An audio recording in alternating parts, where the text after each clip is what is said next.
Buenas tardes, días, noches, bienvenidos a esto que hemos dado en llamar Mandarina TV. Antes de empezar, no me quiero olvidar de decirles que se suscriban al canal, que le dejen like y que dejen algún comentario. Hoy tengo el gusto, el honor, el gustazo, me da un gusto hoy, de que me acompañe mi amigo el Roberto Royman. ¿Qué haces, Roberto? Muy bien, Juan, muy bien, muy bien. El Roberto me conoce de chiquito, yo lo conozco siempre de grande. Nada, es uno de los que más me ha enseñado en la vida, el Roberto. Gracias a Dios he tenido la suerte de cruzármelo de joven.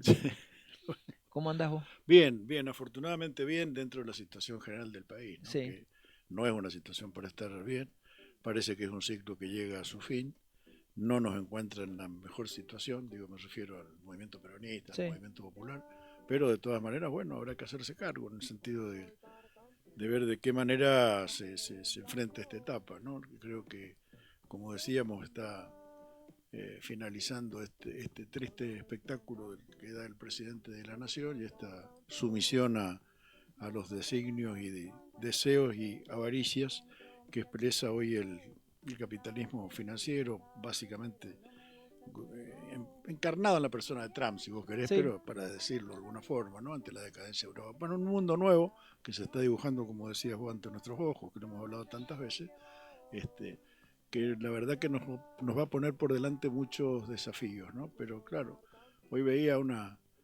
estadística que ha hecho el Ministerio no el Ministerio de Salud, como si fuera un estudio de la pobreza, pero de la situación mental en la capital federal, porque, ¿no?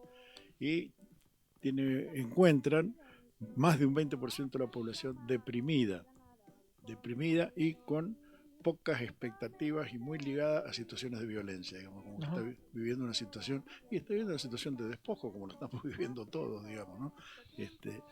Así que bueno, esos serán los desafíos y para eso creo que las ideas hacen falta, ¿no?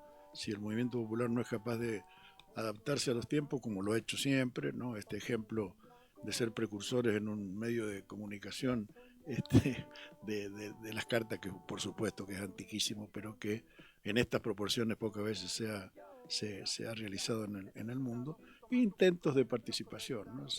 De eso vamos a hablar, de cómo organizarnos, de cómo imaginar. Digo, hay un montón de historia atrás de tratar de organizarse, tratar de imaginar. En el día de hoy vamos a hablar con el amigo Adriano Peirone sobre este libro que se llama Organizar e Imaginar. ¿Qué haces, Adriano? ¿Cómo andás? ¿Cómo andan? ¿Qué hace Juan? Hola Roberto, Hola. Bueno, un gusto saludarlos. El momento efectivamente es difícil, pero bueno, nos toca estar lo más lúcidos que podamos y bueno, para eso estamos. Hoy vamos a charlar con vos que sos bastante lúcido y tenés una capacidad muy interesante que queda bastante playada en el libro, que es de cruzar algunas categorías duras de la sociología con cartas escritas por el pueblo argentino en una etapa determinada de la historia, digamos. La carta no es una novedad, pero sí es una forma de organización que por lo menos llama la atención, y vos le has dedicado un libro puntualmente a las cartas del año 51 que se hicieron con la función de completar el segundo plan quinquenal. ¿Vos nos podés contar más o menos cómo se te ocurre la idea de ir a buscar esas cartas al Archivo General de la Nación, que es una cosa que yo, por ejemplo, no conocía, no sabía que existían esas cartas, más de 100.000 cartas que mandó el pueblo argentino al presidente de la Nación para poder organizarse, poder imaginar un mundo nuevo en el segundo plan quinquenal en el año 1951. ¿Cómo te aproximas a eso? ¿Cómo llegas a eso?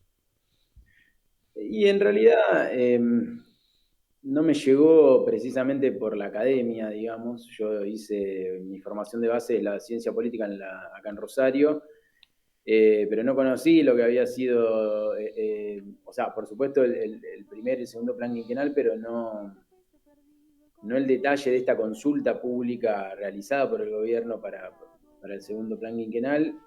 Y bueno, me había sonado en alguna en alguna conversación con algún militante en algún momento, después alguien me lo volvió a traer. Y bueno, me fui metiendo y conociendo. Había ya algunos historiadores como Hernán Comaster y Omar Hacha que habían tenido una incursión desde sus disciplinas. A mí me interesaba en una continuidad de una discusión con algunas teorías sociales y políticas en relación a lo que se ha llamado los populismos latinoamericanos, poder discutir con alguna materialidad distinta, con alguna apoyatura que no solo sea retórica o discursiva o análisis de discurso de los grandes dirigentes de esos movimientos, sino poder escuchar desde otro lugar, con alguna pretensión, si se quiere, sociológica. Bueno, el vínculo entre los pueblos, entre las comunidades, entre la trama social y sus conductores, y bueno, fue un poco así que me fui metiendo. Después, bueno, nada, fue toda una labor el tema de la lectura de las cartas, fui conociendo cómo se podía ir conociendo parte al menos de ese archivo, y bueno, quizá de algo de eso también podamos charlar, ustedes me dirán si ¿Cuántas cartas leíste para esto? Se especula con que, o sea, hay cerca de 20.000 cartas en el archivo general en el archivo intermedio del Archivo General de la Nación. Yo leí cerca de 7.000. Bueno, esas están, digamos, en legajos, que son cajas que contienen un promedio entre 20, 25, 30 en algún caso. Se supone que uno no puede consultar más que una determinada cantidad por día.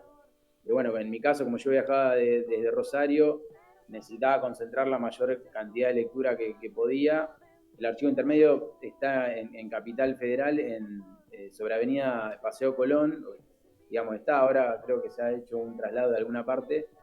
Y la verdad que iba desde primera hora de la mañana, ni bien abría, hasta las 5 de la tarde que cerraba, y cuando salía me sentaba en un bar con la mirada ciega, porque ya después de leer la cantidad de cartas que había revisado, uno por ahí no lo intuye, pero el leer, muchas eran mecanografiadas, pero había muchas otras que eran manuscritas, y eso obviamente que me implicaba una dedicación, pero digo, de visual y de atención, pero también afectiva y emocional, en la medida en que bueno, no dejaban de ser documentos de primera mano que se habían escrito en esos años, y que bueno, digamos, te llegaba algo de esa maravillosa música, sí, claro, de ese tiempo de manera escrita, ¿no? La escritura popular, que tiene su singularidad, tiene su poesía.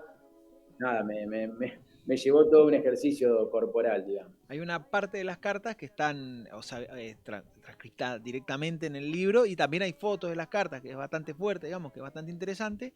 A mí obviamente lo que más me llama la atención, lo que más me hace acercarme de alguna manera, y antes de dejarlo al Roberto, tiene que ver con la cantidad de sellos, digamos, que no son cartas individuales, sino que tienen que ver con un mundo que estaba organizado de otra forma, digamos, donde el individuo...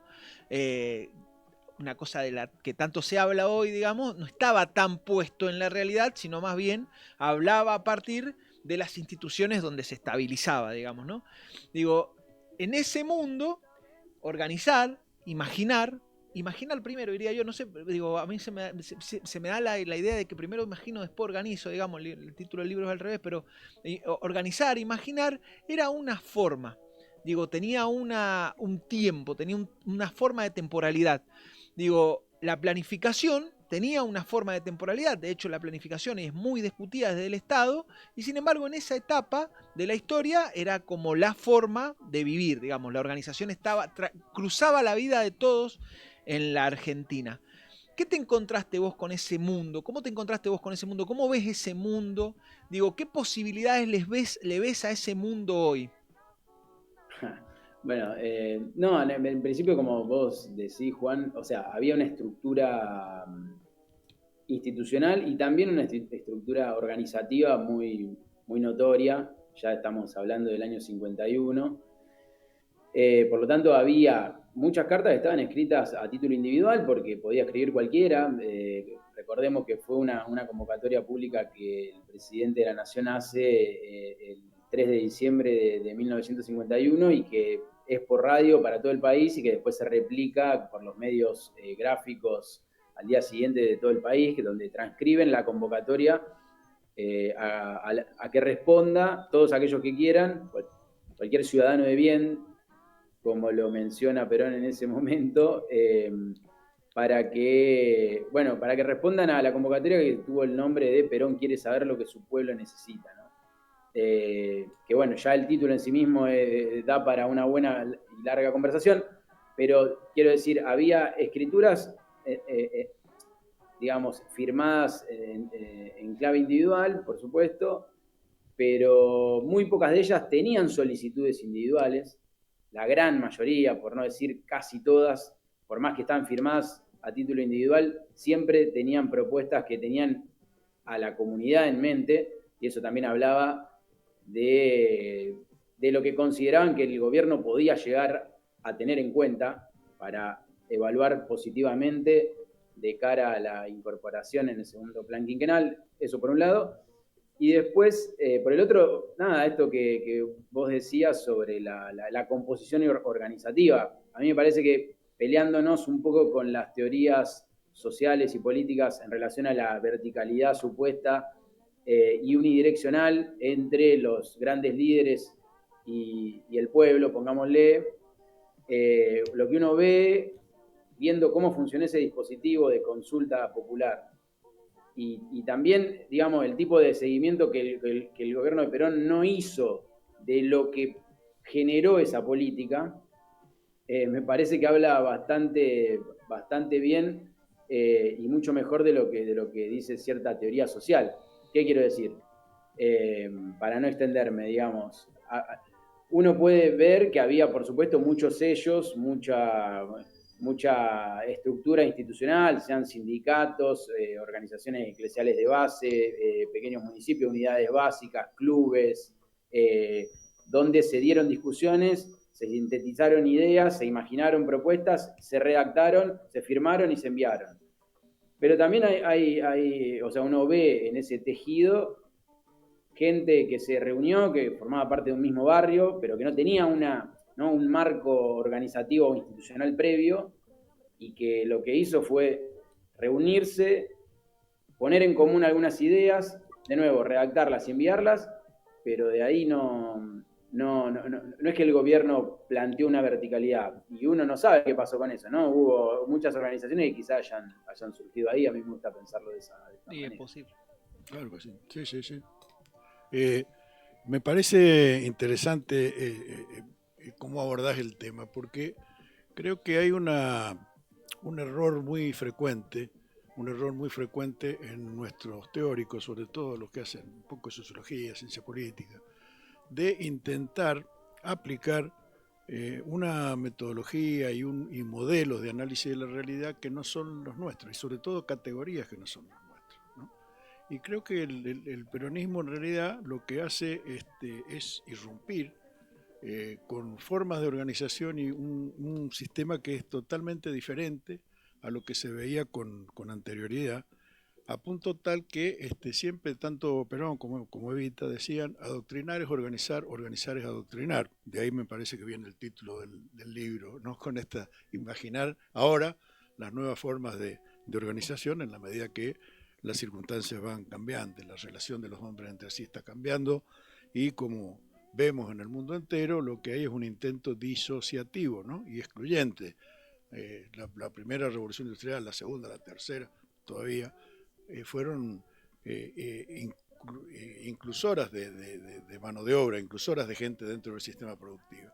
Esta cuarta que estamos empezando a vivir con furia en el mundo entero y también en Argentina, es expulsora de gente. O sea que el instrumento tradicional de integración a la sociedad de las personas, que tenía que ver con el tema del trabajo, con el tema de la ocupación, de la actividad, ¿no? Pero sobre todo del trabajo como medio de vida, siempre fue para el peronismo una cuestión colectiva en primer lugar, o sea, nadie se realiza en una comunidad que no se realiza, y en segundo lugar, la forma de estructurar una sociedad más justa, ¿no?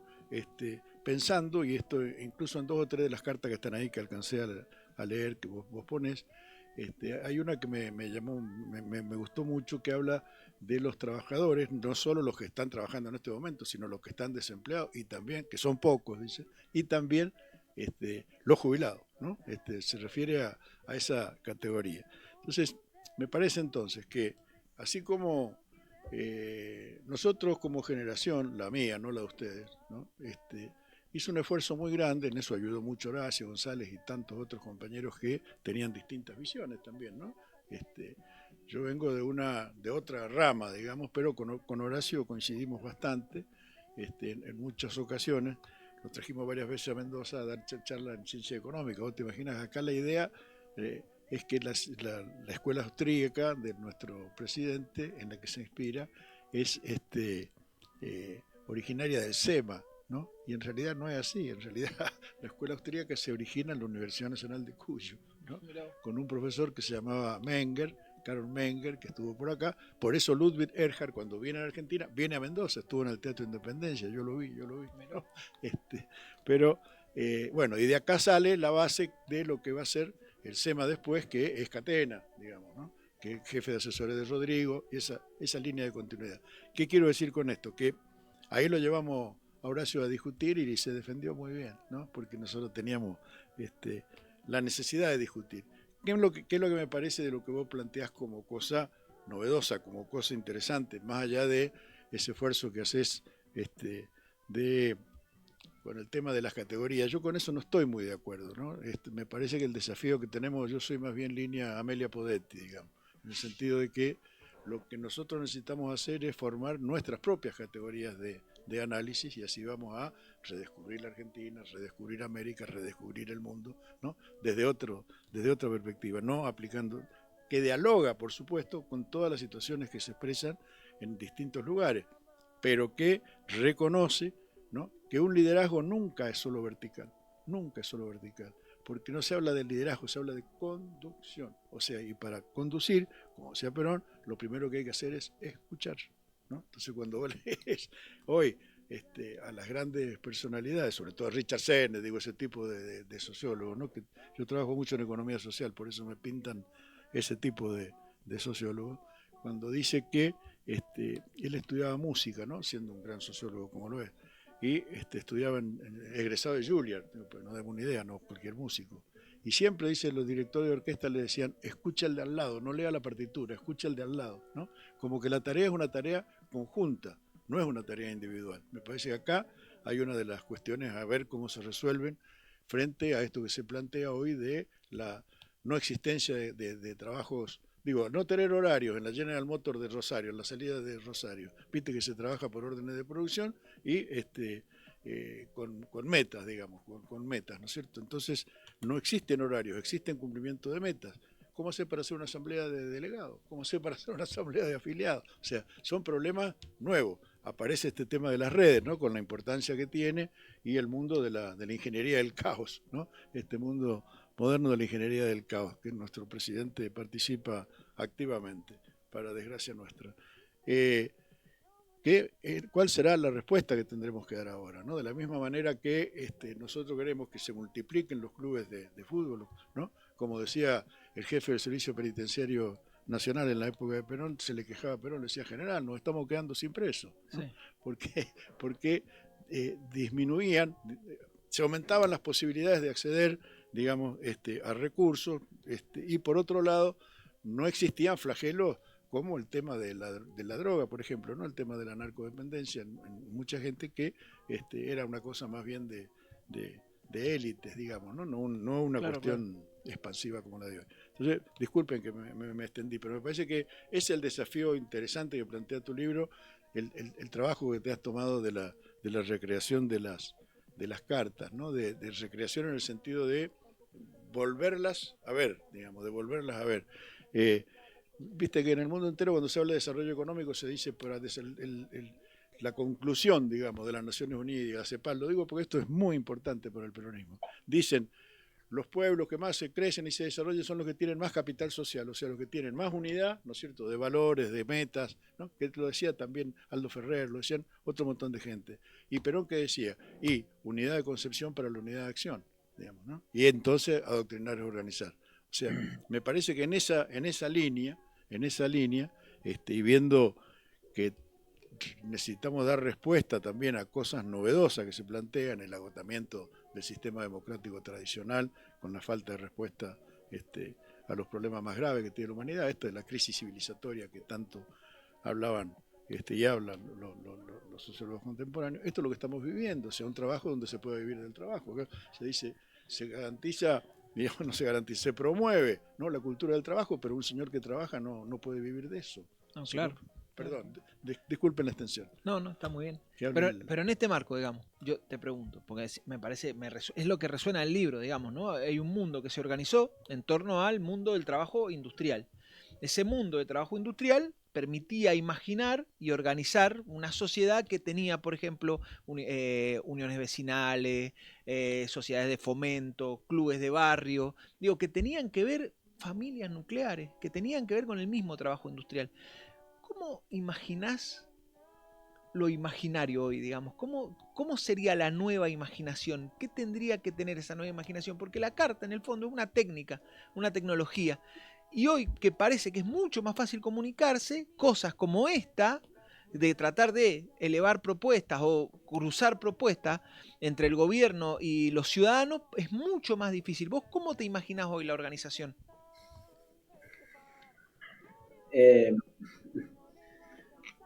Bueno, son varios puntos. No, me quedo con algo que decía Roberto, antes que nada, sobre la necesidad de pensar con categorías propias. El peronismo, bueno, o sea, el mismo González, ¿no? Ha sido alguien que ha tratado de pensar la singularidad de su propia categoría. Por ejemplo, la singularidad de tener a la noción de la cuestión de conducción en el centro de su dispositivo conceptual y político. Ahora, Perón mismo decía, las doctrinas no son eternas, sino en sus grandes principios, ¿no? Claro. Es decir, los principios que son la grandeza de la nación y la felicidad del pueblo son inamovibles, porque si se mueven como horizonte al cual se debe apuntar, se deja de ser al menos peronista. Lo cierto es que incluso las banderas, las tres grandes banderas, deberían estar actualizadas en términos de la forma de llegar a ellas.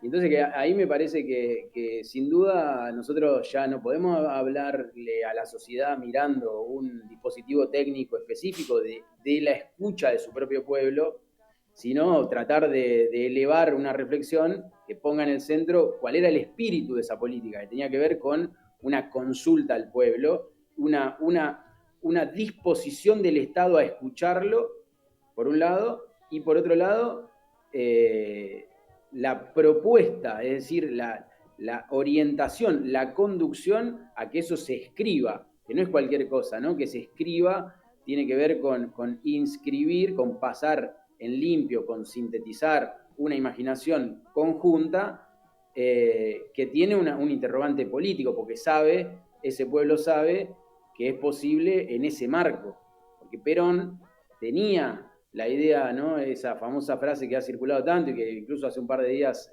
circuló también, ¿no? Perón cumple, jugando con el tema del cumpleaños, pero tenía que ver con que cumplía lo que decía. Y en esa política también se expuso a que le digan, bueno, mirá, vos solamente estás consultando, diciendo que consultás al pueblo y después no lo ejecutás.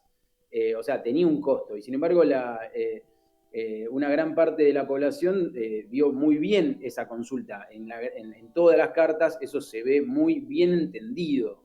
Muy bien entendido. Entonces a mí me parece que muchas veces entre compañeros, yo hago formación sindical y organizacional, incluso cooperativa, hace más de 15 años, y uno escucha la cantinela que nos alivia a nosotros frente a ese mundo que está con tanto movimiento, diciendo que tenemos que volver a ser doctrinario y hacemos una competencia en términos del peronómetro, pero lo cierto es que no tenemos una discusión sobre de qué manera se actualiza no solo las categorías con las que pensamos, sino también los imaginarios políticos que tenemos. Y ahí la propuesta nos sirve que sea mirando hacia atrás. Creo que ahí también ya hoy está diciéndose mucho esto, ¿no? Hay que tener una propuesta hacia adelante. Ahora, la propuesta hacia adelante ya es otro tema, porque, bueno, no puede salir de un laboratorio de expertos, ni tampoco sale, digamos, del discurso de la política sin conexión con la sociedad. Y ahí, bueno, hay una labor de lectura, es decir, de diagnóstico de cuál es la singularidad de las transformaciones que hoy estamos atravesando, que no son cualquiera, pero que no son iguales a las anteriores, y después de tener capacidad, sí, de que eso tenga permeación a nivel popular, porque te tenés que servir de tu tradición, te tenés que servir de tus categorías, ahí sí, no con un recorrido cómodo, sino que me parece que hay un trabajo es un trabajo intelectual y político, y yo no veo que esté realizándose mucho, me parece que hay mucho por recorrer en ese sentido. Vos, en uno de los capítulos, tocas el tema del populismo, digamos. Y el populismo es tratado, digamos, de manera desdeñosa como una forma de demagogia. Y en esa discusión vos metés ahí a Casuyo y a Chantal Mouffe, que me parece que está bastante bueno, digamos. En esa discusión también hay otra forma de mirar lo popular que tiene que ver de alguna manera con la escucha. Pero a mí a mí lo que me gustaría preguntar, vamos a decir así, me gustaría preguntar es cómo se instituye lo popular, cómo construís institucionalidad a través de lo popular. Y voy a pensar en el año 51, pero también en esto mismo que vos decís de la escucha, estoy pensando en el año 2025, porque me parece que por ahí anda la pregunta sobre la organización, cómo nos instituimos, cómo logramos que los conflictos se estabilicen en algún lugar que nos permitan que las demandas populares realmente tengan asidero, digamos. Genial. No, antes que nada, el capítulo sobre el populismo es precisamente, es un debate, o sea, vieron, ahí aparece en algún momento, esto formó parte de una tesis de maestría que yo realicé en Francia. Y yo no fui a Francia a que me cuenten y me expliquen, digamos, el mundo. Fui a ver cómo trabajan, porque por algo siguen siendo referencia para una parte de la academia, mal que nos pese. Entonces fui a ver cómo se trabaja, y en eso me encontré con una retórica en relación a los populismos que hace una ensalada y que mete, digamos, a Trump y a Orbán, a Bolsonaro, a Milei, pero también a Evo Morales, a Chávez y a AMLO en México. Lo cual es un dato muy concreto de que no se entiende nada, porque, o sea, son cosas que efectivamente son incomparables. Entonces, digamos, ese capítulo en particular es un debate de mi parte muy humilde, pero tratando de decir, bueno, nosotros tenemos una historia y tenemos una sociología que nos permite, digamos, hacer una serie de distinciones, y también, por eso voy al mismo Casuyo, por ejemplo, a Nicolás Casuyo, que escribió un texto impresionante que no se conoce mucho, que se llamó Populismo, y que en todo caso trata de ver justamente qué tipo de consideración en relación al pueblo había en los movimientos nacional populares latinoamericanos. Ahí trato de cerrar, esto es mucho más largo, pero digamos, mi discusión no es porque me apropio ni tengo intenciones de agarrar ese concepto, porque sí, sino porque ha sido uno de los conceptos que por ahí ordenó una parte de las discusiones sobre los movimientos nacional populares en América Latina. Y tu pregunta, que me parece clave, o sea, ¿cómo se instituye lo popular hoy? Tanto Roberto recién y vos también mencionabas, o sea, ¿cuáles son las transformaciones que se dan a nivel estructural en los procesos productivos y qué tipo de lugar tiene el trabajo para la cultura que tenemos hoy? Ahí es, o sea, para cualquiera que provenga o que trate de pensar desde nuestras tradiciones, el trabajo no puede estar obviado. Ahora, si uno analiza cómo fue el mismo proceso de Perón, ¿no? Perón llega desde la Secretaría, el gran momento quizá es el momento fundacional, no lo digo yo, lo dice Eva, ¿no? Eva dice que el momento fundacional del peronismo en sí es el momento en el que Perón le da, como secretario de Trabajo, le da la mano a un compañero de un sindicato.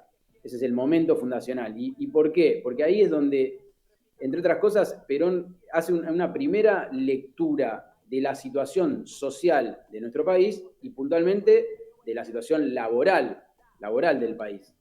Y Perón, digamos, obviamente es un tema gigante que no da para que lo discutamos tan rápido, pero si tenemos que decirlo rápido, Perón da cuenta de que nuestro pueblo y de que la sociedad argentina trabaja en una gran proporción, pero que no tiene condiciones de empleabilidad y de derechos laborales y sociales a la altura de un país que pretenda tener a la justicia social en su horizonte.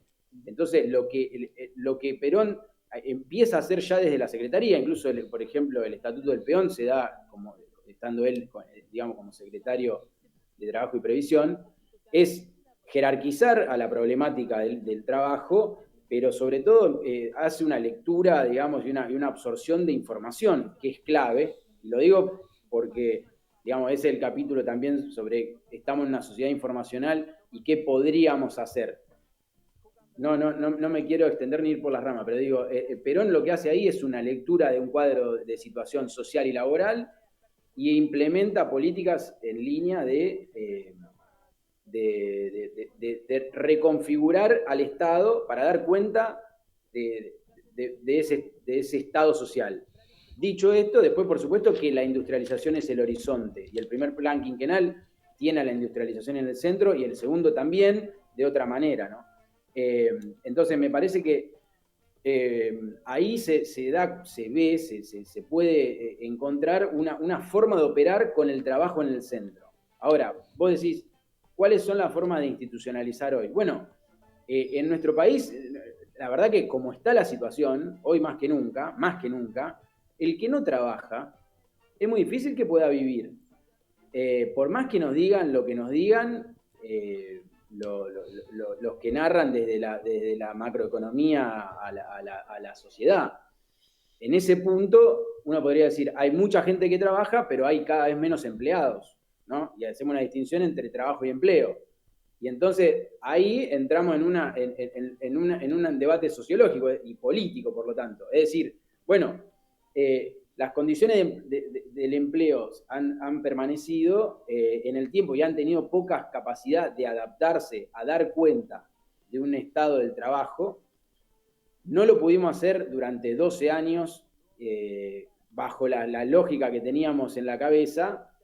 Entonces, ¿por qué vamos a creer que deberíamos, digamos, que vamos a tener de nuevo 12 años para implementarlo? Como no es fácil encarar desde ahí, vamos a tener que pensar efectivamente nuevos mecanismos para dar cuenta de instituciones que regulan, que participan, que integran, que se construyen en la vida social, que tienen al trabajo en el centro y que, bueno, para el mundo que viene tendrán que ser escuchadas para, si pretendemos que haya un gobierno con orientación popular y que tenga a la grandeza de la nación también en el centro.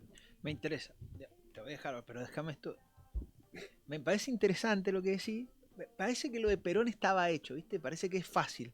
Entonces vos decís, reconfiguró el Estado para ponerlo al servicio de la industria, digamos, ¿no? Entonces pensó los dos planes quinquenales y a partir de eso la inclusión, ¿no? La inclusión al mundo del trabajo, al mundo del proletariado, ¿no? Y eso permitió la expansión porque, como decía recién el Roberto, siempre la revolución industrial, en esas etapas, a mí me gusta decir gracias a 2 guerras mundiales, digamos, porque si no parece que eso se soslaya, ¿no? Pero digo, gracias a 2 guerras mundiales, incorporó un montón de personas a la vida del trabajo industrial. Entonces parece que lo de Perón estaba hecho, sí, miró a Mussolini, dijeron sí, y estaba, y salía.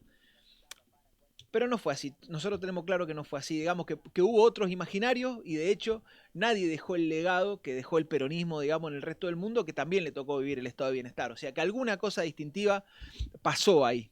Más allá de eso, a mí me interesa el hoy, digamos, me interesa el mundo del trabajo hoy y esto que vos tratás también, que es la cuestión de poner al trabajo en el centro de la discusión, el precio del trabajo en el centro de la discusión y, o sea, el valor, no el precio, el valor del trabajo en el centro de la discusión, cuánto vale el trabajo, porque es verdad que todos trabajan cada vez más y el trabajo vale cada vez menos. Ese Perón del 43, 44, ¿no? Ese Perón de la Secretaría de Trabajo y Previsión, que vio el mundo industrioso, que vio al ejército argentino y que vio a las pequeñas burguesías al calor de la industrialización que permitía la guerra mundial, imaginó un mundo y lo organizó. En función de eso, y como vos dijiste recién, puso al Estado a funcionar en ese sentido. Mi pregunta sería, ¿qué Estado hay que imaginar hoy cuando el capital ya no es industrial, sino que es financiero? Cuando el valor, vuelvo a decir, el valor del trabajo está en discusión y ya no garantiza la expansión de aquel viejo capitalismo industrial, sino todo lo contrario. ¿Y qué modelo de sociedad, de instituciones sociales que organizan la sociedad, digamos, que contienen la sociedad o que estabilizan los conflictos de la sociedad, habría que imaginar para el mundo de esta postindustrialización, industrialización financiera o capitalismo financiero o, no sé, patrón de acumulación financiero, como nos guste llamarlo, digamos? ¿Qué tipo de mundo hay que imaginar? ¿Qué tipo de Argentina hay que imaginar? Y la actual es una encrucijada muy aguda, donde la dirigencia está siendo puesta a prueba de una manera muy ruda.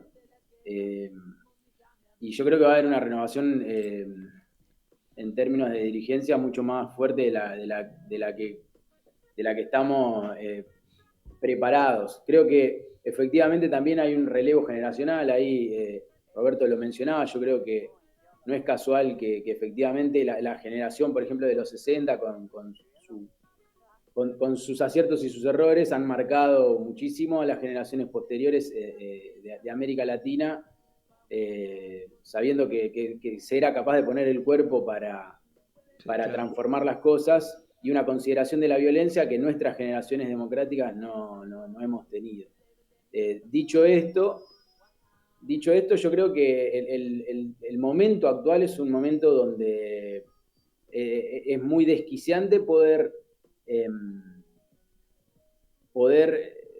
incluso tener una hoja de ruta política. Es muy notorio que las dirigencias, en términos amplios, incluso podríamos decir de todo el abanico político que conocemos, está con dificultades no digamos para planificar, digamos para tener un horizonte más o menos nítido. Pero a mí me preocupa que ni siquiera nosotros, que integramos instituciones y organizaciones de un entramado muy singular, muy denso, muy fuerte, ¿no? O sea, como vos, Juan, decías, Argentina es un país que tiene una singularidad muy notoria, casi una patología organizacional, ¿no? Y que sin embargo estamos con una cosa muy entre ingenua e inconsciente de no darnos las instancias para discutir de qué manera sostenemos las fortalezas que hemos tenido y de qué forma necesitamos crear otro tipo de instituciones para responder a la sociedad que viene. Yo creo que ahí también se juega incluso la conversación intergeneracional con los más pibes, ¿no? Porque hay algo en relación a casi que, si lo podríamos decir, respecto de la imaginación de futuro, que hay algunos que lo vienen planteando, ¿no? Que hay una retórica muchas veces vacía, porque la verdad que poner la palabra futuro no significa que estemos hablando del mismo, pero sí es cierto que hay una impresión de que es inevitable, por ejemplo, la inteligencia artificial, es inevitable un devenir de una aceleración tecnológicamente mediada. Y con esto te cierro, y me parece que ahí nosotros, digamos, las juventudes dan por hecho eso, y bueno, y no tenemos demasiado para decir al respecto. O sea, por supuesto que tenemos gente en términos individuales que vienen a decir que saben para dónde va la cosa. Pero acá se trata de conformar un discurso que, nutriéndose de nuestra densidad conceptual, política, de las experiencias que hemos tenido, sepan proponerle en un sentido amplio a la comunidad un imaginario político contundente, es decir, a dónde vamos a ir y de qué manera vamos a enfrentar, no sé, la cuestión de la deuda, de qué manera vamos a enfrentar la cuestión de la producción, de qué manera vamos a pensar una economía en crecimiento, pero que dé vuelta una utilización inteligente de las mediaciones tecnológicas. Ahí me parece que, insisto, si tenemos tiempo lo podemos charlar. Algunas cosas venimos haciendo, algunas cosas venimos viendo, pero creo que estamos lejos. Y bueno, el capital financiero y las tecnológicas son hoy las que están marcando el rumbo del momento y va hacia ahí. Las transformaciones han sido muy vertiginosas. De la pandemia para acá hemos tratado de salir casi negando lo que ha pasado y bueno, con muchos dolores, con mucho malestar, con malestares nuevos y con política que tratar de implementar, en el mejor de los casos, lo mejor que hicimos hacia atrás, sin proponer algo encaminado. Me parece que, bueno, tenemos cosas para discutir y para hacer. No, me parece muy, muy interesante lo que vos planteas. Y, por ejemplo, yo integro como parte de la Universidad de Cuyo una agrupación que se llama las agrupaciones del Grupo Montevideo, que vos la conocés, que trabaja mucho en temas de economía social particularmente, ¿no? Digo porque tenemos una maestría de economía social que es en Rosario justamente, que la dirigía el profesor Schuchman, que vos lo debes haber conocido, fallecido el año pasado, y ahora está la María de los Ángeles de Capua, digamos, a cargo, también la debes conocer, ¿no? Obviamente. Sí. Un grupo, digo, así como eso que vos conocés, hay muchos compañeros que venimos de una reunión que acabamos de tener en Paraguay, donde lo que se verifica es la certidumbre, la certeza de que aún respetando las propias características que tenga el desarrollo chileno, el desenvolvimiento brasilero, el uruguayo, el argentino, el boliviano, ¿no? Hay una conciencia ya establecida de que sin unidad latinoamericana no hay posibilidad, digamos, de ocupar un lugar en el mundo que nos corresponda, digamos, ¿no? Que me parece un elemento central y creo que eso está hoy en día con la facilidad de los medios de comunicación, ¿no? No me refiero a los colectivos, sino incluso a los individuales de las redes comunicacionales, es más fácil desde ese punto de vista y es más fácil la difusión. Pero a la vez, no sé, uno tiende a pensar no de que estaba todo hecho, digamos, sino que todo lo que queda por hacerse, digamos, ¿no? Que es un proceso de invención, ¿no? Si la sola discusión esto de que una cosa es el empleo y otra cosa es el trabajo, ¿no? Flauta. Bueno, pero Roberto, en línea con esto, ¿no? El sector, podríamos decir, lo mal llamado tercer sector, ¿no? Lo que no saben cómo mencionar. Y uno diría, el mismo peronismo en ningún caso nunca se planteó, digamos, como estadocéntrico, ¿no? Ahí sí, me parece que también tenemos que dar una discusión en el universo que nos toca, porque la mejor tradición del peronismo tuvo que ver con que precisamente es una relación, digamos, que por supuesto no da igual el Estado que el mercado. El mercado en el peronismo no se pretende eliminar, sino que se pretende regular, y en todo caso una cosa es el mercado internacional y otra cosa es el mercado interno. Para el peronismo el mercado interno debe crecer. Ahora, el Estado es una herramienta central, no podemos hacer política sin él, pero no se hace política para él. Es un error de una gran parte también de nuestro campo, y creo que ahí, sea el sector cooperativo, mutual, sindical, organizacional en un sentido amplio, de nuevo, Argentina no es un país cualquiera, tiene una tradición enorme. En el segundo plan quinquenal, digamos, el sector cooperativo mismo es un horizonte, digamos, propiciado por el Estado. O sea, las cooperativas que no aparecen tanto en el discurso de Perón, en el primer Perón, digamos, en el primer gobierno, ya en el segundo, digamos, en el segundo mandato del primer gobierno, o sea, y en el segundo plan quinquenal, de manera explícita, el sector cooperativo es un horizonte muy bien conceptuado, donde incluso la economía popular, por ejemplo, que obviamente todos sabemos ha entramado una reflexión con el sector cooperativo en sus mejores momentos. Bueno, me parece que ahí hay un conocimiento de parte del sector que podría ser procesado de una manera mucho más acendrada para con los sectores populares. porque además vienen momentos probablemente donde de nuevo haya que recuperar cosas que se rompan. Y a la misma vez creo que ha habido dicotomías que han sido falsas, por ejemplo el del cooperativismo y el sindicalismo.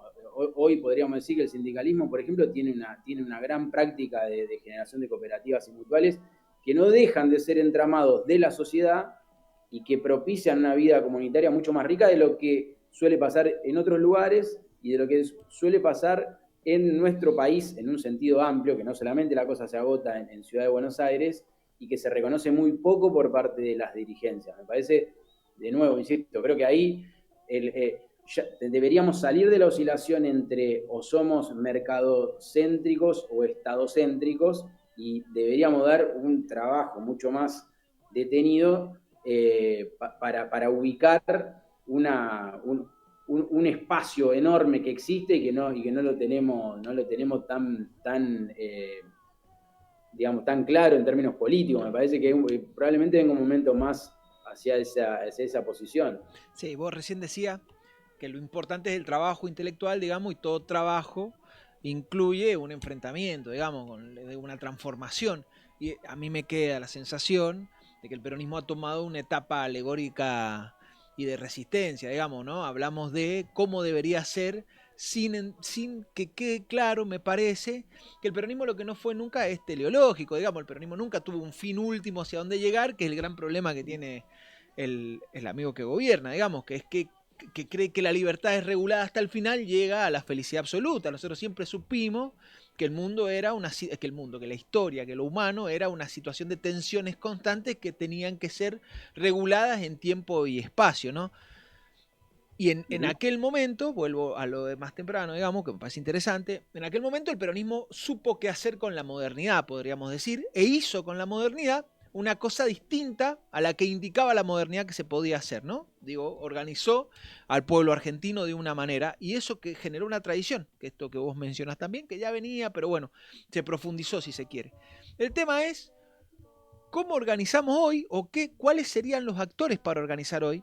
Digo, más allá de la dirigencia política, que es importante, muy importante, digamos, pero que hay nuevos actores, hay nuevos actores sociales, políticos, culturales, intelectuales, del trabajo, que necesitan nuevos lugares de organización. Y me parece que por ahí anda el interrogante, digamos. ¿A quién le debería hablar esa nueva dirigencia, que va a ser el salto generacional? ¿Y cuáles son esos nuevos sectores que vos ves, que vos más o menos vislumbrás? Vos decís esto que se llama tercer sector, pero más o menos como para irlo mirando. No, yo creo Dale. esto. Dale. Hay una vuelta que a mí me gusta, que es la comunidad organizada se hace con lo organizado de la comunidad. Perfecto. Ahora, que se haga con ella no quiere decir que se haga solo para solamente ella. con ella, claro. A mí me parece que ahí tenemos un problema. Hoy un problema que, de nuevo, digamos, es político y es sociológico. Yo juego un poco con esa idea porque digo, Perón era un gran sociólogo en el sentido de que escuchaba a la sociedad, ¿no? Y me parece que ahí estamos en un tema, en un interrogante serio en términos sociopolíticos. ¿Cuál es? Y bueno, yo vengo haciendo, les decía, formación hace mucho tiempo y en los últimos años les pregunto, o sea, una cosa es qué hacemos con lo que tenemos más o menos organizado. Hay mucho para hacer. Porque incluso para mantener la libido de los militantes, ¿no? El deseo de seguir haciendo, de reunirse y de reconfigurar el sentido de las prácticas organizacionales ya es un tema. Pero además, ¿dónde estamos viendo emergencias organizadas hoy? En las nuevas generaciones, en las nuevas formas de trabajo, por ejemplo. Excelente. Porque hay un sociólogo que es para trabajarlo con más tiempo, digamos, pero que se llama Dennis Merklen, que ha trabajado en un libro genial que se llamó Pobres Ciudadanos, que tiene ese título tan bien puesto, que trata de ver cómo fue el devenir de la democracia y cómo en los asentamientos de la década del 90 y 2000, de los llamados nuevos movimientos sociales, había ex dirigentes sindicales que de alguna forma perdían el trabajo y en el territorio pasaban a ser cabecillas. ¿Qué pasaba ahí?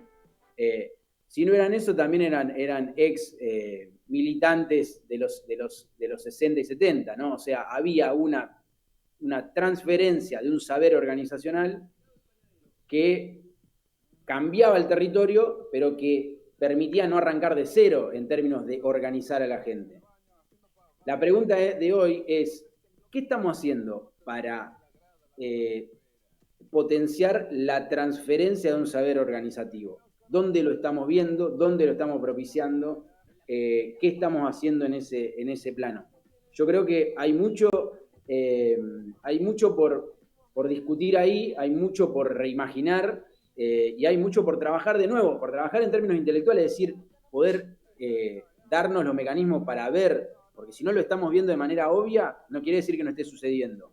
Quiere decir que con las anteojeras que usábamos hasta ahora, no lo podemos visualizar, pero uno hace la hipótesis de que algo de eso tiene que estar sucediendo y no se está viendo. Y por otro lado, si no lo estamos viendo, pero lo necesitamos propiciar, porque si no vamos a tener una desacumulación cultural brutal, una desacumulación organizacional muy peligrosa, porque no existe la democracia sin organización, ya lo dijo el general.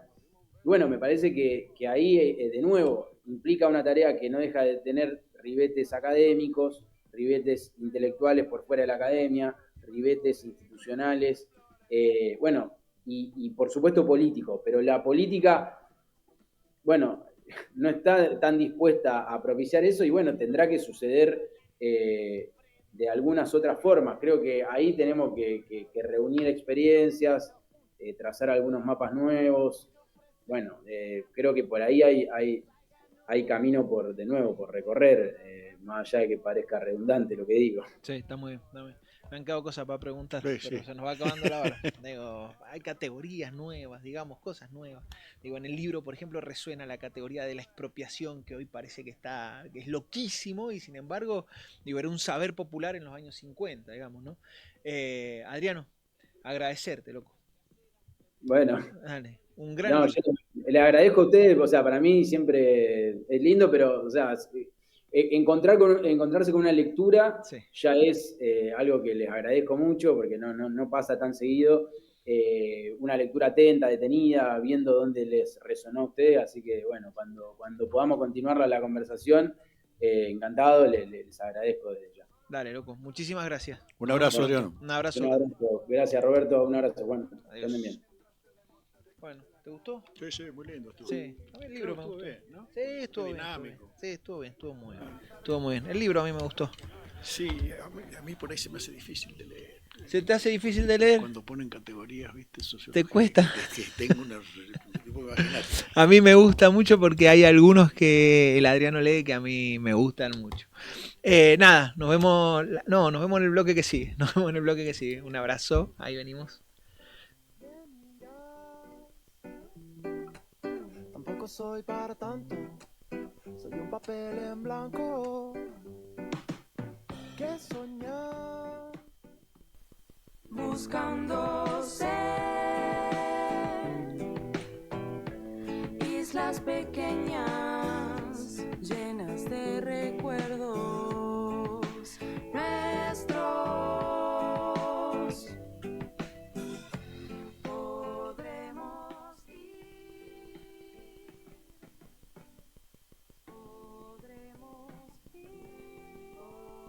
Bloque 2, seguimos acá en Mandarina un rato más. Estamos con el amigo Andrés Leyes. ¿Qué haces, Andrés? ¿Cómo andás? Todo bien, todo bien.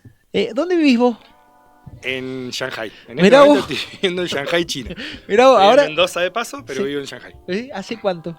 Hace casi 4 años ya. Listo, vamos a hablar de eso un poco, de cómo es vivir en Shanghai hoy en China, que no es la China de hace 10 o 15 años, es una cosa que parece muy accesible para Occidente hoy China, y vamos a hablar con un amigo que está viviendo allá hace unos años que tiene alguna tarea bastante interesante y piola. Che, loco, ¿qué estás haciendo en Shanghai? Bien, yo trabajo en una empresa de trading, hacemos trading comercial, soy Ajá. abogado, formo parte de esa empresa y estamos en el intercambio comercial de productos, de bienes Fundamentalmente, bueno, de China para acá, porque la verdad que es hoy en día todo, y cuando digo todo, Sí. se produce en China, y también algunas cosas sobre todo alimentos, de Argentina para China. Ajá, te voy a preguntar sobre Shanghái. Sí. ¿Cómo te fuiste allá? Bueno, yo en ese momento, yo laboraba en el mercado central, Ajá. estaba hablando del mercado central, y surgió la posibilidad de un proyecto de una empresa comercial china que tenía terminales en Argentina y en Brasil, y tenían la idea o el proyecto de armar una empresa importadora de carne. Ujú. La carne argentina es uno de los productos que más importa China desde Argentina, junto con la soja, y tenían la idea de armarlo. Yo estaba como en ese mundo por mi trabajo en el mercado central y demás, surgió la posibilidad, empecé a hacer un par de entrevistas, fui pasando, no pensé, honestamente, porque era un mundo que yo desconocía, que es lo que nos pasa a todos cuando hablan de China, y fueron pasando las entrevistas y en algún momento quedé y me dijeron viajás, y viajé a algo totalmente desconocido, Impresionante. que me atrapó, que me enamoró, que ahora ahora es mi casa, podría decir que es mi casa, Sí. pero que en ese momento era desconocido. ¿Y cuando llegaste, a dónde llegaste? Llegué a Shanghái, bueno, eso aparte llegué en un contexto durísimo porque yo llegué en pandemia. Ajá. El 2022 en China fue como el 2020, te diría, para el mundo occidental, Ujú. para Argentina.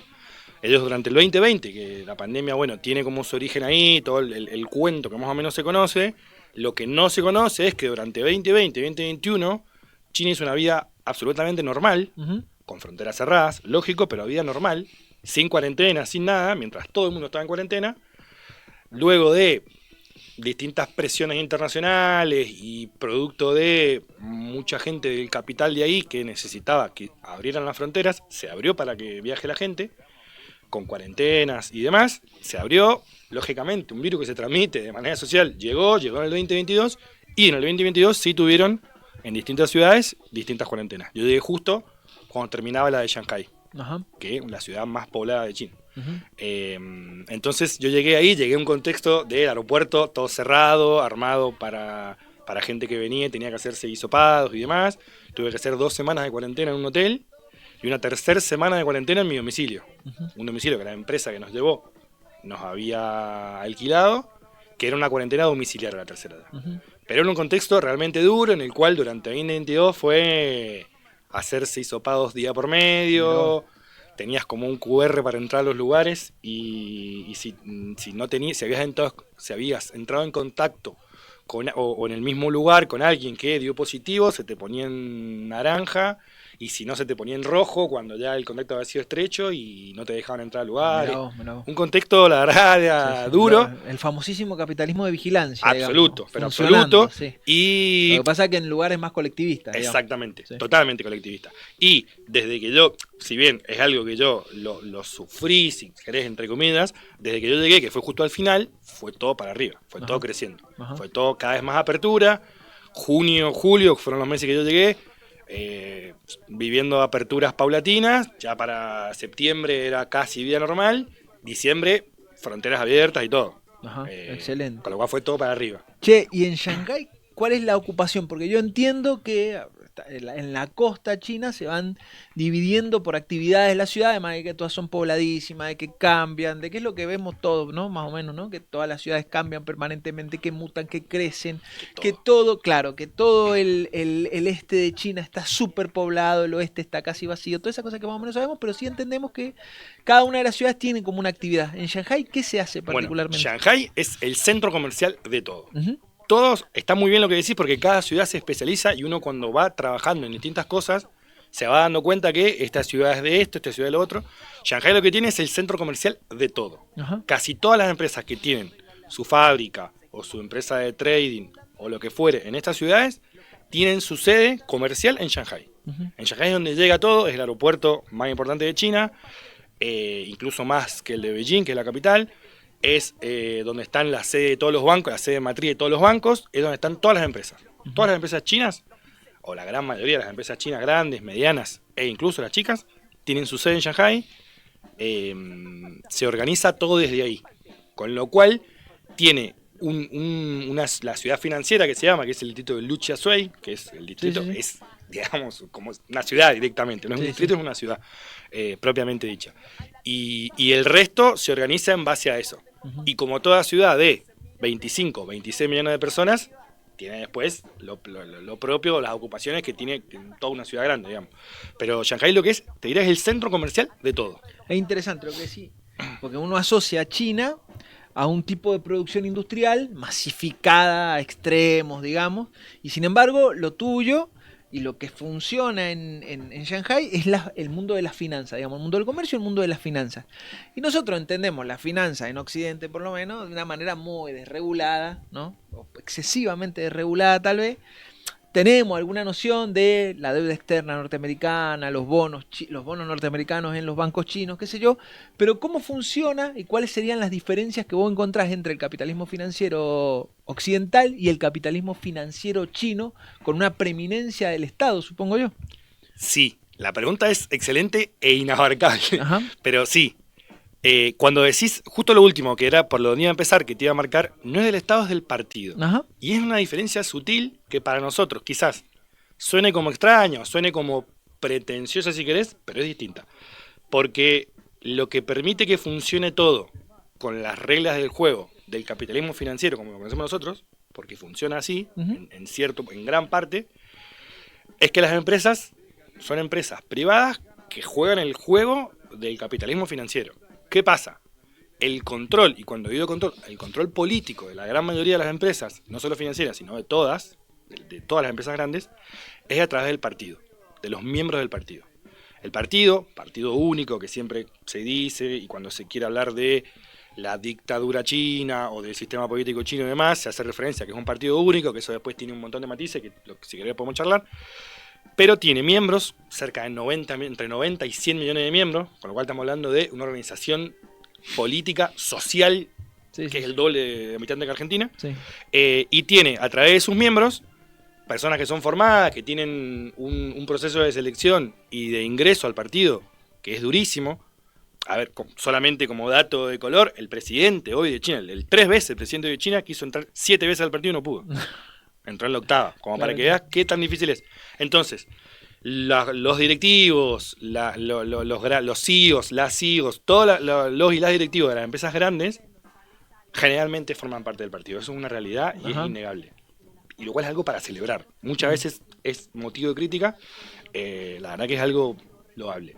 Con lo cual, hacen que el control político de todas esas empresas esté alineado con las ideas que necesita el partido, que necesita el país. O sea, con el interés nacional, digamos. Exactamente. O sea, el interés nacional es interés supremo ahí. Ujú. Un interés colectivo, un interés pensado para China, si querés, Ujú. que puede incurrir en un nacionalismo no extremo, pero con una fuerte, con un fuerte sesgo nacionalista y demás, pero forma parte de toda esa estructura que es el partido. Entonces, cuando se necesita algún tipo de medida o de acción en el mercado, con las reglas del mercado, en China están todas las empresas que te imagines del mundo occidental, están todas, Ujú. las chinas y las occidentales. Pero cuando se necesita algún tipo de acción, algún tipo de actividad, algún tipo de, no sé, lo que hoy vemos que hay corridas bancarias en Argentina, hay corridas cambiaras, todo lo que hay, cuando se necesita no se expropiar ninguna empresa, el Estado no interviene y no tiene que, como acá en algún momento se quiso expropiar una cerealera de la más grande que debía, no, sino que la gente está alineada, los directivos, los que toman las decisiones importantes en esas grandes empresas, saben cuál es el interés, saben a dónde tienen que apuntar y lo hacen. Ujú. Entonces, la diferencia del capitalismo, la verdad, ninguna en el sentido de las reglas de juego con las que se juega. Allá los bancos, allá es una sociedad, el chino es una sociedad muy formada financieramente, Ujú. y económicamente, no tanto políticamente, es una realidad. Yo en varios años me ha costado mucho. Primero tengo el límite del lenguaje, yo no hablo chino, hablo muy poquito, lo mínimo para sobrevivir, pero con la gente que sí encontrás que habla inglés, que no es la mayoría, es muy difícil hablar de política. Sí por ahí se puede hablar de economía y sí por ahí de finanzas, porque ellos están acostumbrados a invertir, a participar en bonos chinos, en la bolsa china y demás. Eso está como bastante extendido. Las reglas son las mismas, lo que sí, bueno, existe. Hay una limitación para la extracción de divisas para afuera, como en algún momento hubo en el país, que también es sorteable si vos demostrás un contrato de trabajo o una empresa, tenés que hacer 1 o 2 trámites más, propio de una burocracia que existe, pero que no hay ningún problema. Y la manera de sortear que tienen las grandes empresas, esto sí también es una realidad, es vía Hong Kong, que es otro gran mundo que hay, otra gran puerta que se abre y hay un mundo en el cual Hong Kong forma parte políticamente Una y no sola de China. China. Exacto, Una en sola principio una China, sola sí. China. No vamos a y decir otra cosa acá. Acá seguimos el principio de una Sí, sola sí. China, pero no tiene restricciones cambiarias. Entonces, por ahí, las grandes empresas o las medianas empresas tienen su sede en Hong Kong. Cuando necesitan operar con dólares o con cualquier divisa extranjera, que cada vez se está operando más en yuanes o en otras monedas. Sí, sí. En De hecho, hay en canasta ahora detrimento de del dólar. monedas, sí. Exacto. Se hace vía Hong Kong. Sí, sí. Te diría que es como la diferencia. O sea, la forma de destrabar utilidades es Hong Kong. Exactamente. Digamos. Está muy bien. Exactamente. Y entre Hong Kong y China, como seguimos este principio, Sí, y como sí, sí. políticamente, no hay ninguna. Si de Hong Kong para afuera, es como una válvula de escape, si se quiere, que existe. Y en esto no es que sea un secreto, no es que nada, es propio del pragmatismo chino, un concepto que todos los que son sinólogos, yo no Sí, lo sí, soy, sí. pero digo, todos los que sí, lo remarcan mucho porque Sí, a lo largo sí. de la historia se ve Es verdad, acá hemos hablado con un par y siempre lo remarcan. el pragmatismo chino. De es- Diao Sanpen en adelante, digamos, No, no, sí, es- siempre está en la discusión, digamos. Y es una de las razones, te diría, fundamentales del éxito que tiene China hoy y de la importancia que tiene. Una es el pragmatismo seguro. Creo que van a estar de acuerdo todos los especialistas porque es Ajá. una de las cosas más importantes que tiene. Ajá. Che, escúchame, ¿y cómo es vivir el diario en China? Porque vos dijiste recién lo de esto que se entiende como el partido único o una dictadura y demás. Digo, ¿eso se nota en algún momento? ¿Se ve en algún momento? Te ¿Hay...? diría en absoluto. En Ajá. absoluto. Te podría decir que una de las cosas, como para marcar lo negativo, y después si querés te Dale, digo dale, que dale, no, dale. una de las cosas que sí todavía existe es las restricciones que hay sobre las páginas y las aplicaciones occidentales. Sí, pero ¿lo notás vos o lo notan los chinos? Yo, que Claro, soy el extranjero que claro. viene a vivir afuera. El chino Claro. no. Ah, Allá, para que se entienda lo que digo. Cada aplicación occidental o todo el esquema Google, Sí. Microsoft, Google, Sí, sí, sí. Apple, o sea, todo lo occidental sí, sufre restricciones. está bien, pero escúchame, te hago ¿Qué? esta pregunta. Pero nadie toma Tiananmen por eso, digamos. Nadie. Ni a nadie se le ocurre Pará, nada. y si vamos, esto es lo formal. Sí. Ahora, si vamos un poco a la realidad también, todas las autoridades, o sea, las autoridades chinas saben que los extranjeros que vivimos ahí seguimos en comunicación con otras familias, con lo cual saben que usamos una VPN y saben que lo hacemos, con lo cual existe, pasa, es una diferencia. También se sabe que todo el mundo lo usa, se paga una VPN que vale nada Sí. y todos usamos las aplicaciones occidentales, con lo cual también está la válvula de escape para eso, Ujú, totalmente aceptada. ujú. Y en algún momento aparecieron noticias de dudosa procedencia de que te revisaban el celular si eras extranjero y si tenías VPN. No me ha pasado nunca. En 4 Ajá. años jamás nadie me ha pedido el celular, jamás nadie me ha revisado nada. Y yo he estado en situaciones de, por ahí, inundación de policía y tengo que buscar algún dato y yo entro a Google porque todavía Claro. no Baidu, que es el equivalente chino, por ahí me cuesta y entro a Google y el policía que con 2 dedos de frente se da Claro. cuenta que estoy usando, no me dijeron nada. Claro. O sea que esa diferencia existe. Sí, ponele por ahí cuando te anda mal la VPN, uno se enoja y eso forma parte del diario, como vos Sí, contás sí. el día a día. Bueno, a veces anda mal. Quiero hablar Sí. con mi hermano, quiero ver fotos de mi sobrina y a veces Sí, sí, la VPN me juega una mala pasada. No pasa nada, se soluciona Sí. en 5 minutos podés. Y el resto de las cosas, o sea, te marco esa como la diferencia. En el resto de las cosas no se nota, no se ve. Ujú. Yo vivo también, Shanghái es una ciudad muy internacional, Muy cosmopolita, sí. muy cosmopolita, es la gran capital del mundo oriental, digamos. He conocido gente de todos los países que te imagines, Ujú. de un montón, y es vivir en una gran ciudad que tiene todas las grandes marcas occidentales y todas las grandes marcas chinas. Es encontrarte en la calle con, esto cualquiera acá puede vivir, y es Ferrari, Porsche, Lamborghini, Mercedes, los Mirá. autos que te imagines de lujo, eléctricos, a nafta, lo que te imagines. Con lo cual la diferencia no se nota, Ujú. no la hay. Sí, te podría decir incluso que es en esto de ser cosmopolita y ser una ciudad que tiene, es abarcativa de casi todo el mundo, porque hay un montón de gente occidental, hay un montón de gente de distintos países de Oriente que yo no hubiera podido conocer. No lo sé, no sé si en importa, Occidente por ahí está, pero de gente del sudeste asiático, gente de Oceanía, de un montón de lugares. Ajá. Con lo cual incluso te diría que hay una riqueza ahí multicultural enorme. Sí, una capital gigante, digamos. Aparte una capital de 5.000 años, no es lo mismo que... Lo que pasa que, bueno, nada, un poco salía a la charla hace algunas semanas, digamos, creo que con el profe Borda, que decíamos esto, digamos, nosotros estamos acostumbrados a los últimos 150 años de historia como si Estados Unidos e Inglaterra hubieran dominado la humanidad históricamente, y la verdad es que China... Ha sido exactamente al revés. Claro. Hay una anécdota muy buena. Cuando venía el avión para acá, Sí.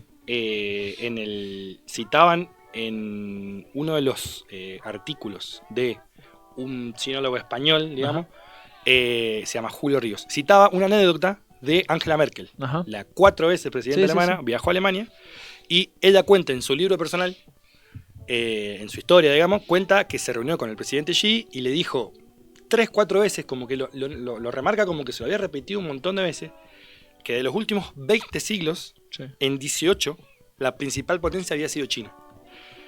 Y ella lo cuenta como se lo dijo varias veces y le pide a su asistente que vaya y chequee ese dato. El asistente viene y le dice... Y claro, sí, tiene señor. razón. Tiene razón. Entonces, claro, cuando uno, primero, una presidenta de la entidad, de la envergadura de Angela Merkel, no sé si dudando, pero por ahí diciendo como un dato por ahí, no sé, a chequear, Yo siempre... lo chequean y sí. Y entonces estamos hablando de 18 de 20 siglos. Sí, es así. O sea, el último siglo y medio, siglo de la humillación llamado el anterior, este siglo de la lo que, guerra y lo demás. que despegó la revolución industrial. Pero digamos. son 18. Sí, claro, sí. Un tipo que es malo, digamos, como Kissinger, se dio cuenta en su famosísimo libro China, Visionario, digamos. la vio. Claro, no, sí, pero ese vio todo, digamos. Porque si había uno que veía todo, más allá de lo que Eso. uno puede decir de Sí, Kissinger, sí, es sí, que sí. ese veía todo. Veía esto mismo en China, digamos, ¿no? Ahí hay una civilización milenaria que tiene esto que vos decís, digamos, que puede vivir en términos colectivos, porque en realidad el individuo es una cosa que existe hace 400 años, digamos, no ha existido siempre el individuo como tal, como nosotros lo conocemos. Escúchame, te hago 2 preguntas más. ¿Has salido de Shanghái? Sí, he tenido la posibilidad de viajar, te diría bastante, Uh-huh. para lo que es vivir ahí, he tenido la posibilidad de viajar bastante. ¿En las ciudades del este o has ido un poco hacia el oeste? He ido hacia el oeste. Ajá. ¿Has ido al desierto? ¿Has visto? No he llegado al desierto, es uno de los uigures, esas cosas, no. Es una de las cosas que me falta, Ajá. que me apasiona y me Sí. encantaría ir a Xinjiang, la ciudad de Xinjiang, donde Ajá. viven los uigures. Tengo amigos cercanos que han ido, argentinos que están viviendo ahí, Ujú. bastante gente que ha ido, pero me encantaría. Es una de las ciudades que me ¿Y a queda por ir. ¿Y a dónde has viajado? He podido viajar, bueno, por el este, te diría que Por toda la ciudad. varias de las ciudades importantes, casi todas. Ujú. Después he tenido la posibilidad de ir a Yunnan, la provincia de Yunnan, que es en el sur oeste, Ujú. cerca de Tailandia. Ujú.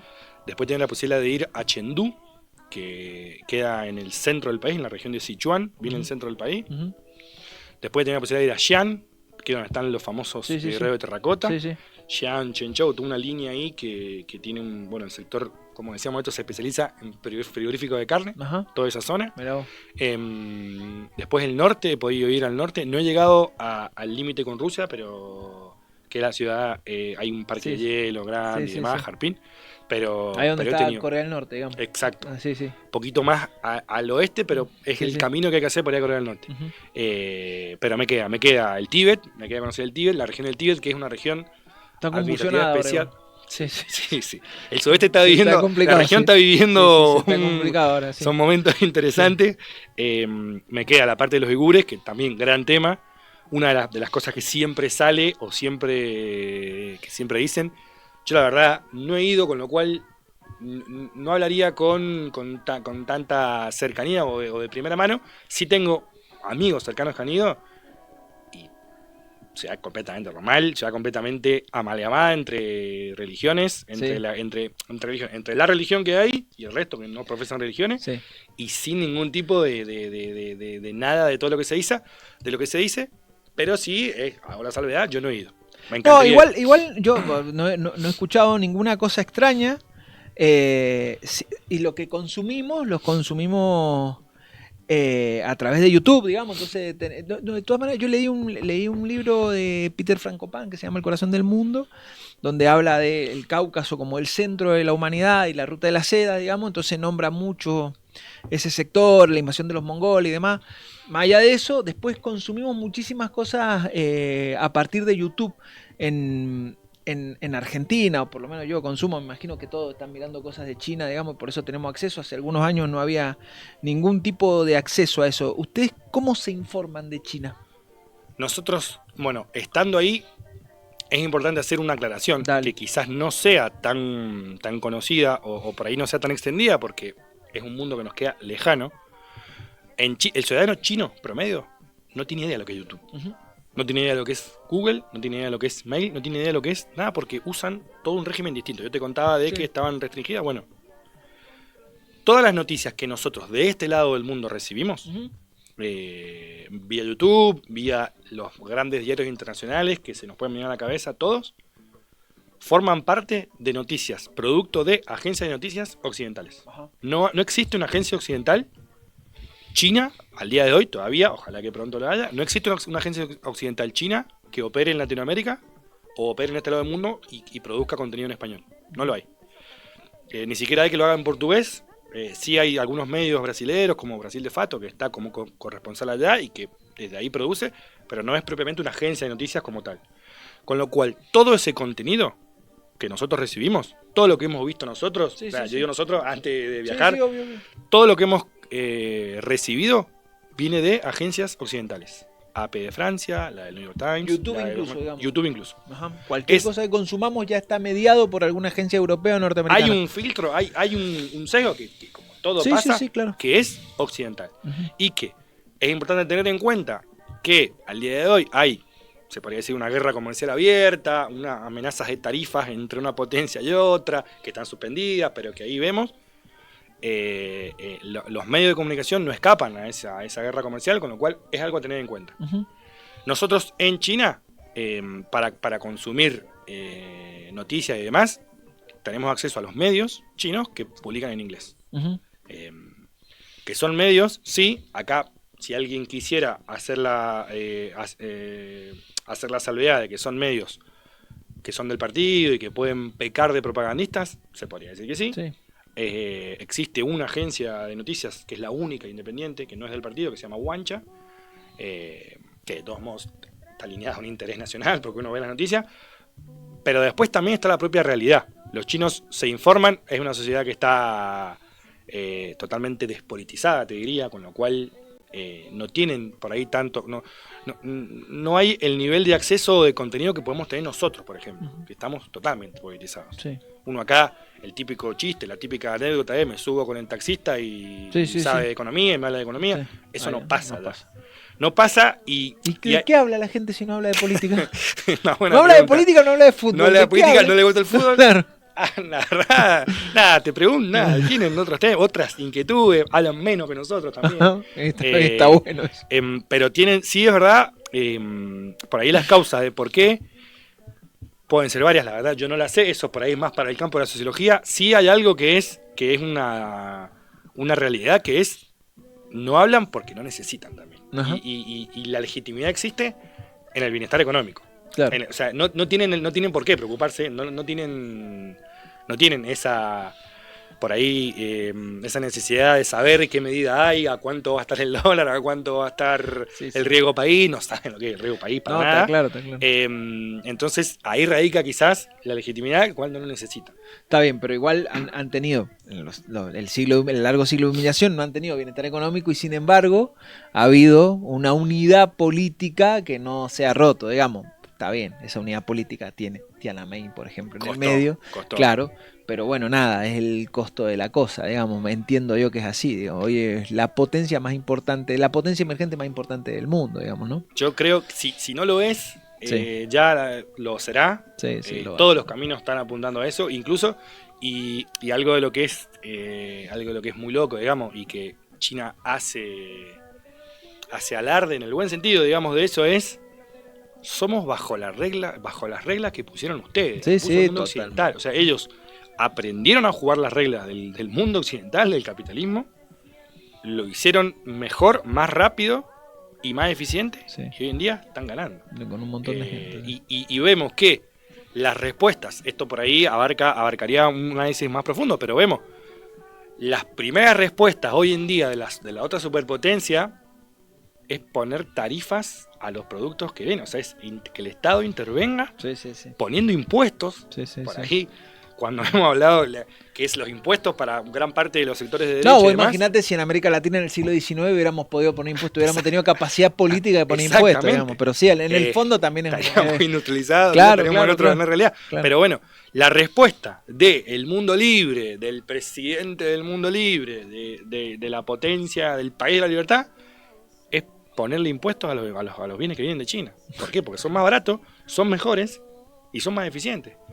O sea, hoy en día no hay producto, no lo hay. O sea, quizás en campos muy específicos, no hay producto que China no lo pueda hacer y no lo pueda hacer mejor que Occidente. Ujú, Más barato, más rápido y más eficiente. ujú. Y eso digamos, es el porqué, es lo que le da fundamento, lo que le da sustento a por qué son la potencia más importante del mundo. Ujú. O si no lo son, están por ser porque hay un declive de una y un ascenso de otra. Sí, sí, claramente. Y todo, como te digo, con las reglas de acá, de Occidente, con lo que plantea Occidente y con las estructuras jurídicas de acá. Todo. ¿Cuándo te volvés? En octubre, el 19 de octubre. El 17 de octubre ya no está. Bueno, espero poder ir a verte en algún momento. Cuando quieras, cuando quieras. La verdad, hoy en día queda lejos. Queda lejos. Hay una cosa que nosotros nos enteramos viviendo allá. Shanghái es la ciudad más lejana del mundo de Buenos Aires. Es la otra punta del mundo. Con lo cual, queda lejos. Sí, sí, el horario Pero lo que quería decir, como para cerrar con algo bueno, es levantaron la visa para los Sí, ciudadanos la argentinos, semana con lo pasada. cual cada vez hay más argentinos, sobre todo de los que viven en Europa, en una realidad que les queda mucho más cerca, pero hay argentinos visitando porque genera interés, porque está.